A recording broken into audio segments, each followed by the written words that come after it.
Hello students, welcome in the online classes of MDN School Kalayat.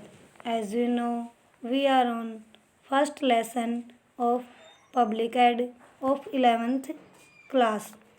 आज हम first lesson 11th class का public add का first lesson पढ़ेंगे। उसमें हम करेंगे आज परिभाषा।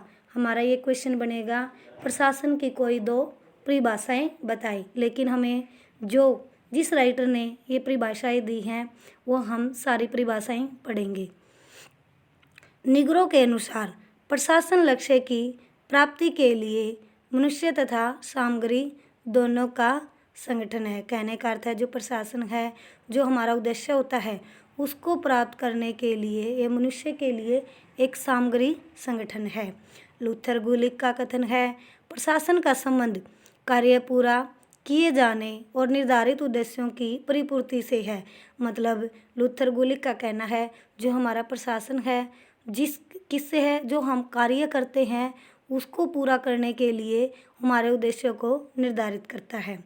प्रोएल डी वाइट के अनुसार किसी प्रयोजन या उद्देश्य की प्राप्ति के लिए बहुत से मनुष्यों का निर्देशन, समन्वय मतलब तालमेल करना और नियंत्रण ही प्रशासन है।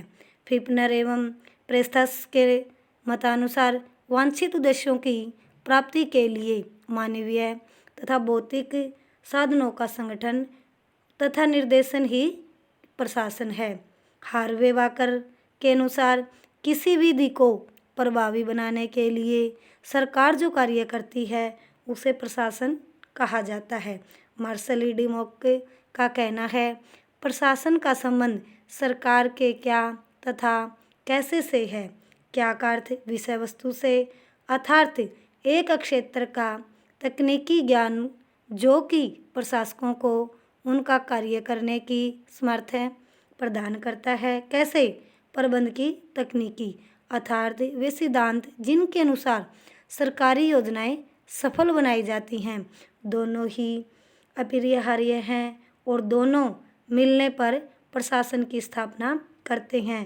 प्रोजोन ए बीक के अनुसार कार्यों को व्यवस्थित ढंग से क्रमबद्ध करना तथा साधनों की पूर्व निर्धारित रीति से उपयोग करना ही प्रशासन है, जिसका उद्देश्य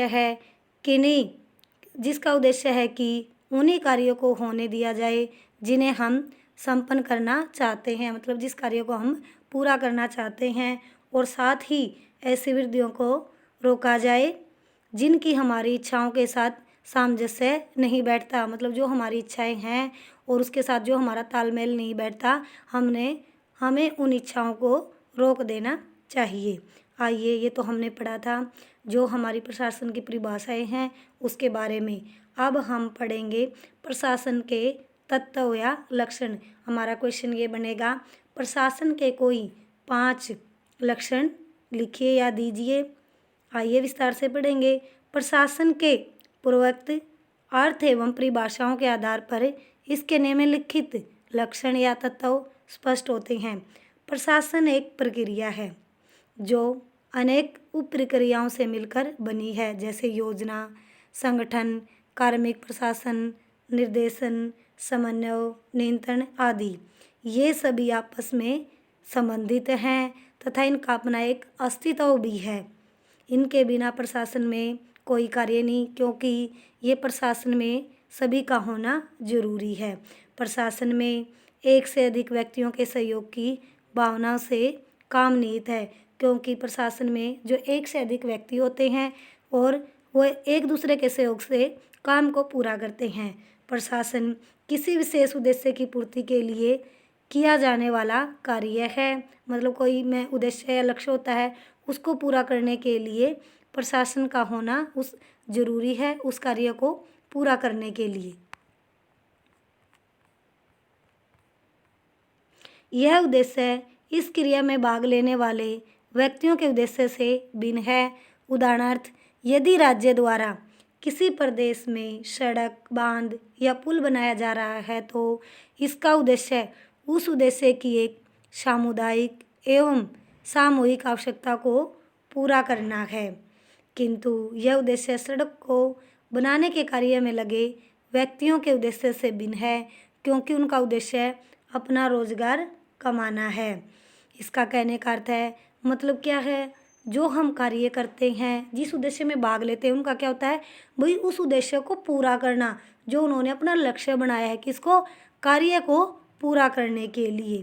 और प्रशासन सामूहिक प्रयत्नों का बुद्धिमत्ता से उपयोग करके उद्देश्य की प्राप्ति करता है। यह उद्देश्य और एक्सप्रेस है। फिर भी कार्य में निपुणता, उद्देश्य प्राप्ति तथा कार्मिक वर्ग की संतुष्टि इसकी कुशलता व लगातार कार्य करते रहने का माप है। प्रशासन करने वाले व्यक्ति के पास प्राधिकार होता है, जिसके आधार पर वह दूसरों से किसी कार्य में सहयोग लेता है। प्रशासन मुख्यतः एक मानसिक क्रिया है। ये तो हमने जो प्रशासन के अंदर 5 तत्व हैं उनके बारे में पढ़ा था। अब हम पढ़ेंगे लोक प्रशासन से क्या अभिप्राय है। ये क्वेश्चन भी बनता है हमारा, लोक प्रशासन से क्या अभिप्राय है। लोक प्रशासन एक संयुक्त शब्द है जो लोक और प्रशासन से मिलकर बना है। लोक तथा प्रशासन दोनों शब्दों के अर्थों को अलग अलग समझ लेने के बाद लोक प्रशासन के अर्थ को समझना अधिक आसान होगा।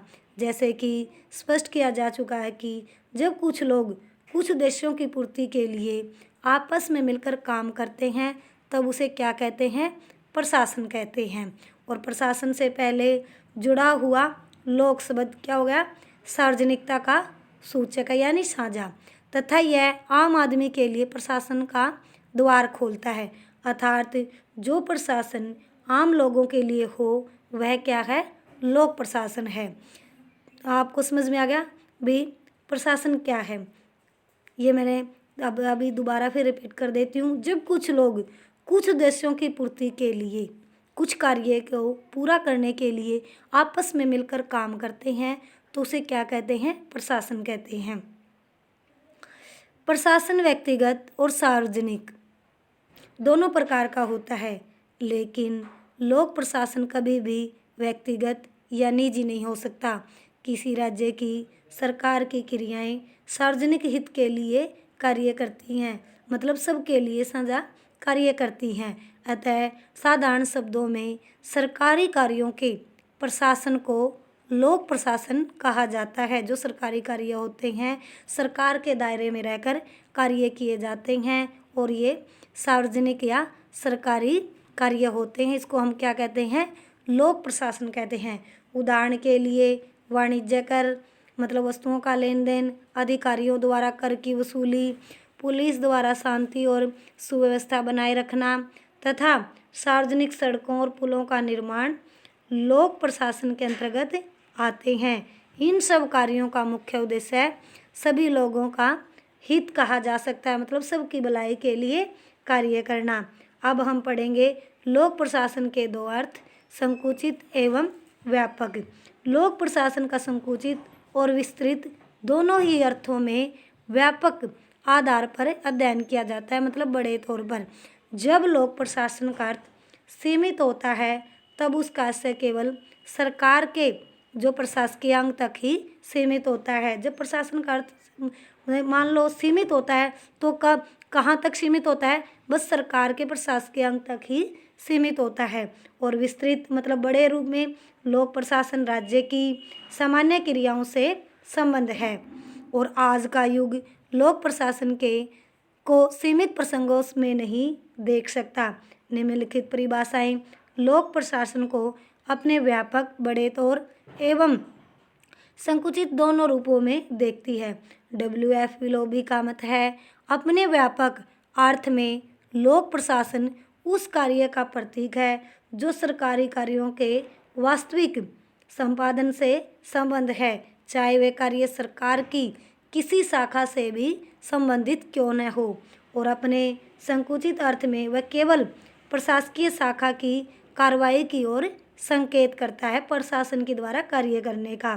फिफ्नर के अनुसार लोक प्रशासन से हमारा तात्पर्य उस सार्वजनिक नीति के निर्धारण करने व पूरा करने से है जिसे अंतिम रूप से राजनीतिक संस्थाओं के प्रतिनिधि प्रदान करते हैं।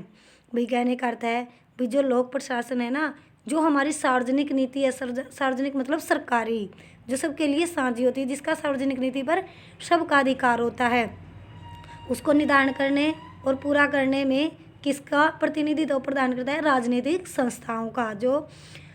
और वुड्रो विल्सन के अनुसार लोक प्रशासन विधि अथवा कानून को विस्तृत एवं क्रमबद्ध रूप से कार्यान्वित करने का नाम है। मतलब जो लोक प्रशासन विधि और कानून के द्वारा अपने कार्य को पूरा करता है और कानून को कार्यान्वित करने की प्रत्येक क्रिया प्रशासकीय क्रिया कहलाती है। प्रशासन की जो कानून के द्वारा दायरे में रहकर कार्य करती है वो एक प्रशासकीय क्रिया है। आज हम यहीं तक पढ़ेंगे और हमारे इसके अंदर 3 क्वेश्चन हो गए हैं। जो फर्स्ट क्वेश्चन होता है हमारा प्रशासन की कोई 2 परिभाषाएं दीजिए, और सेकंड क्वेश्चन प्रशासन के कोई 5 लक्षण लिखिए, और थर्ड क्वेश्चन लोक प्रशासन से क्या अभिप्राय है। ये तीनों क्वेश्चन आप लर्न और राइट करोगे। Thank you students, have a nice day. घर पर रहें, सुरक्षित रहें।